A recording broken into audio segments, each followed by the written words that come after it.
Parole à Madame Simonet pour 2 minutes. Merci Madame la maire. Le déconfinement est engagé, mais notre démocratie reste confinée.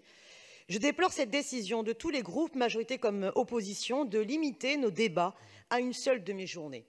Une seule demi-journée alors que nous traversons une crise exceptionnelle.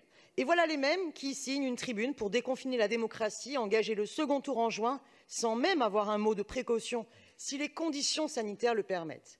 Quelle piètre idée avez-vous donc de la démocratie pour la trouver à ce point secondaire quand ça vous arrange? Le président Emmanuel Macron exploite tous les rouages de la Ve République et l'état d'urgence sanitaire, et vous aussi, vous muselez de fait nos débats par un repli sur l'exécutif.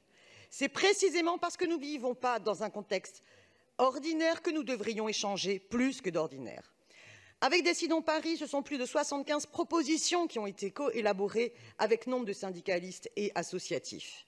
Une seule demi-journée ne permettra pas d'aborder le fiasco des masques et des tests, fiasco d'abord gouvernemental, mais aussi régional et municipal.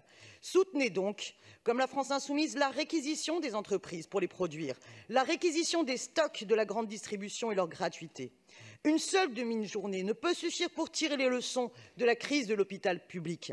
Les inquiétudes des parents de l'ensemble des personnels sur les conditions de la reprise scolaire et combien d'autres sujets. Aucun temps spécifique n'est par ailleurs prévu pour interpeller le préfet de police, alors que les restrictions de nos libertés et les dérives sécuritaires sur Paris se devraient d'être abordées. Il nous faut au contraire bien plus de démocratie. De la démocratie sanitaire, car les soignants sont les mieux placés pour dire les besoins de l'hôpital public. Écoutez-les et changez d'avis. Il faut abandonner le projet de nouvelle AP-HP et de privatisation d'un tiers de l'Hôtel-Dieu pour notamment un restaurant gastronomique.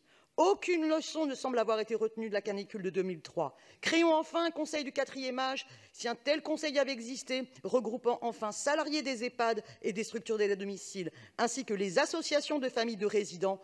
La catastrophe aurait pu, sinon être évitée, au moins être mieux contenue et anticipée. Et plus que jamais, respectons les CHSCT et suivons les préconisations syndicales. Pour exemple, il est urgent, face aux problématiques de contamination des eaux usées, de prévoir des masques adaptés aux égouts.